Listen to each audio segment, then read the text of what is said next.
اللہ کی شان اور اللہ کا استحزار. اسد الغابہ ہمارے یہاں کتاب ہے، اور سیرت بھی صحابہ سے لے کر کے دور تک کے اس میں تاریخ ہے اور معتبر ہے. حضرت نافع عبداللہ ابن عمر رضی اللہ تعالیٰ عنہما کے شاگرد ہیں اور بڑے مائع ناز شاگرد ہیں. نافع کہتے ہیں کہ ایک مرتبہ ہم حضرت عبداللہ ابن عمر کے ساتھ سفر میں تھے. کھانے کا وقت ہوا، دسترخوان بچھایا گیا اور سجایا گیا. سجایا گیا سمجھے نا، نعمتیں لا کر کے رکھی گئی. آج کل کا طرح کی نہیں، سجایا گیا کہ اس کے پردے بھی ہوں، یہ بھی ہوں، دوسرا بھی ہوں، سب کھانا رکھا گیا مطلب. اور سب کھانے بیٹھے. اتنے میں وہاں سے ایک چرواہا اپنی بکریاں لے کر کے گزر رہا ہے. اس نے حضرت عبداللہ ابن عمر رضی اللہ تعالیٰ عنہ کو سلام کیا. دیکھو کھاتے وقت کسی کو سلام نہیں کرنا چاہیے. ہاں بھوک لگی ہو تو سلام کر سکتے ہیں، اور یہ سلام جو ہمارا معروف سلام ہے وہ سلام نہیں کہا جائے گا. یہ سلام گویا کہ تم مجھے کھانے کی دعوت دو. لکھا ہے فقہاء نے، یہ میں ایسے ہی خالی دل لگی کے طور پر نہیں کہہ رہا ہوں. اس لیے علامہ شامی نے کہ جو کھانا کھا رہا ہو، کھانے کے لیے بیٹھا ہو، اس کو سلام نہیں کرنا چاہیے.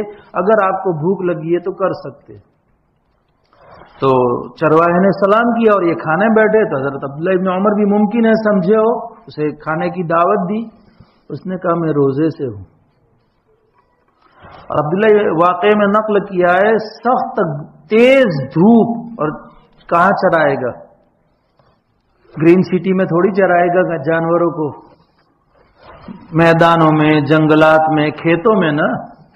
تو وہاں تو اور زیادہ سایہ نہیں، پھر چلچلاتی دھوپ. عبداللہ ابن عمر رضی اللہ تعالیٰ عنہ نے تعجباً اس چرواہے سے پوچھا کہ اتنی سخت گرمی میں اور آپ روزہ رکھ رہے ہیں؟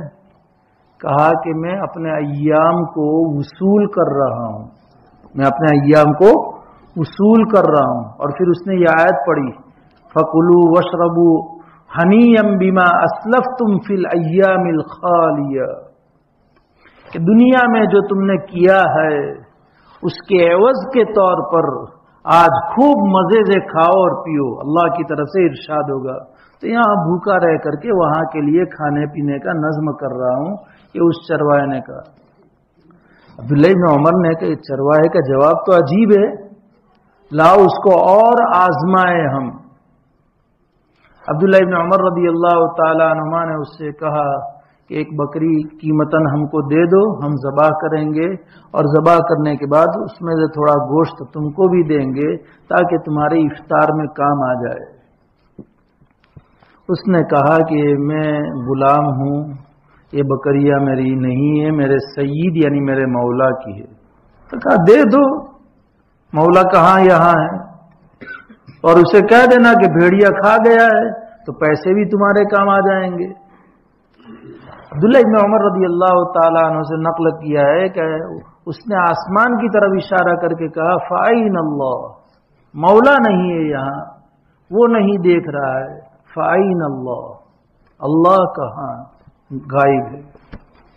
لکھا ہے کہ حضرت عبداللہ ابن عمر رضی اللہ تعالیٰ عنہ اس چرواہے کو، اس جملے کو مزے لے کر کے، کہ ایک چرواہا کہتا ہے فَأَيْنَ اللَّهُ فَأَيْنَ اللَّهُ، اس کو مزے لے کر اندازہ لگائیے کہ چرواہا جو ہم یوں سمجھے کہ ہمارے یہاں کا ادنا آدمی، مالی اعتبار سے، عزت اور وجاہت کے اعتبار سے، سمجھ میں آیا، لیکن وہ جنگل میں روزے سے ہے اور جنگل میں اسے اللہ کا استحضار ہے.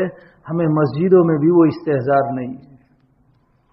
اللہ ہمیں نصیب فرما دے. مسجدوں میں ہم دیکھتے ہیں نا، مسجدوں میں رہ کر کے بھی موبائل ہے ہاتھ میں. میں نے تو اپنی آنکھوں سے مسجدوں میں گندی فلم دیکھتے ہوئے دیکھا. میری آنکھوں سے، میں کسی کا سنا ہوا نہیں کہتا ہوں. کچھ لوگ جانتے ہیں رمضان میں اعتکاف میں ہوتا ہوں تو کبھی کبھار رات کو چکر بھی لگاتا ہوں، دیکھتا ہوں کہ لوگ کیا کرتے ہیں. تو میں نے اپنی آنکھوں سے دیکھا، اور رمضان میں رات میں مسجد میں بیٹھ کر کے ایسی تصویر کے میری نظر پڑی، میں فوراً وہاں سے ہٹ گیا۔ تو مسجدوں میں ہمیں اللہ کا وہ استحضار نہیں ہے جو استحضار اس چرواہے کو جنگل میں ہے جہاں کوئی دیکھنے والا نہیں۔ پھر عبداللہ ابن عمر رضی اللہ تعالیٰ عنہ جب اپنے سفر سے واپس آئے، اس کے مالک سے غلام کو بھی خرید لیا اور بکریاں بھی خرید لی، اور غلام کو آزاد کر کے ساری بکریاں اس کو ہدیہ دے دی۔ تو یہ اللہ کا استحضار کہ اللہ ہمیشہ ہر جگہ پر ہے اور وہ ہمیں دیکھ رہا ہے، ہمیں دیکھ رہا ہے۔ یہ تو ہمارے لیے آج کل سمجھنا بہت آسان ہو گیا ہے، یہ سائنسی ترقی میں کہ تمہیں کیمرہ نہیں نظر میں چھو تو آدمی چوکنا ہو جاتا ہے نا۔ کچھ کرنا بھی چاہتا ہے تو پہلے اس کو کچھ کرو، پھر اس کے بعد آگے کچھ کرو۔ کرنا ہوتا ہے تو پہلے اس کا علاج کرتے ہیں نا، جو کیمرہ لگا ہوا ہوتا ہے اس کا علاج کرتے ہیں، پھر اس کے بعد آگے کرتے ہیں۔ لیکن جن کے اندر شرافت ہوتی ہے وہ تو، میں اپنے طلبہ کو یہی مثال دیتا ہوں کہ سمجھ لو کہ تم کو ایک کمرے میں ایک لڑکی کے ساتھ رکھا جائے جو بہت ہی خوبصورت ہے، لیکن یہ کہہ دیا کہ بھئی کیمرہ لگا ہوا ہے کمرے میں، اور ہم کیمرے پر پوری نظر رکھے ہوئے ہیں، یہ اتنا کہہ دیا جائے اور وہاں سے پھر کوئی بھی دیکھنے والا نہیں۔ پھر طلبہ سے پوچھتا ہوں کہ کیا تم اس لڑکی سے بات بھی کرو گے؟ چھیڑخانی اور دوسری تو باتیں دور، کیا بات بھی کرو گے؟ ظاہر بات ہے کہ بھئی دیکھ رہا ہے۔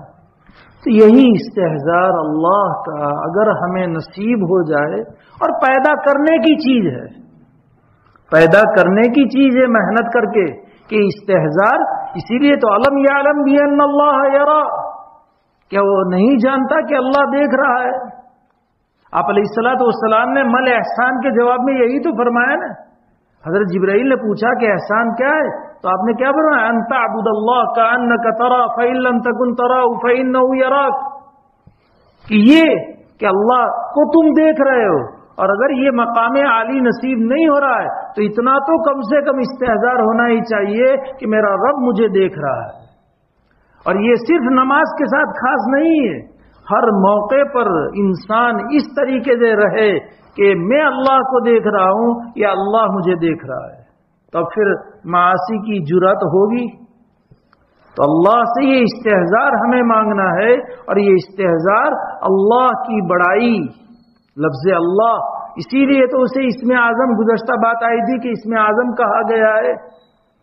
اس لیے ہم سب کو اللہ کی قرآن میں، اور آئے گا انشاءاللہ آگے اللہ کی صفات بھی آئے گی جو آگے بڑھیں گے، قرآن نے اسے بہت ساری جگہوں پر بہت سارے انداز سے بیان کیا ہے اپنی عظمت کو پہچاننے کے لیے، کہ جس کے لیے کوئی علم کی ضرورت نہیں ہے۔ یہی میں نے کہا کہ رات اور دن کا عدلنا بدلنا، ہواؤں کا پھیرنا، اس میں کوئی علم کی کوئی ضرورت نہیں ہے۔ اس طرح بہت ساری چیزیں ہیں انشاءاللہ آتی رہے گی۔ غرض یہ کہ اللہ بہت، جیسے اس کا نام بے مثال ہے، اور اسی لیے گزشتہ بھی بات آئی تھی کہ اللہ نام کا کوئی معبود باطل نہیں ہوا ہے۔ فرعون نے بھی اپنے آپ کو انا ربکم الاعلی کہا، اور مشرکین مکہ نے معبودوں کے نام رکھے، لیکن الہ معبود تو کہا، لیکن اللہ کے ساتھ آج تک بھی نہیں ہوا، اور انشاءاللہ قیامت تک نہیں۔ تو جیسے اس کی ذات بے مثال، اس کا نام بھی بے مثال، اور اس نام میں کوئی شریک اور سہیم نہیں ہے، کوئی اس کا ساجی نہیں ہے، ویسے صفات میں بھی کوئی اس کا ساجی نہیں ہے۔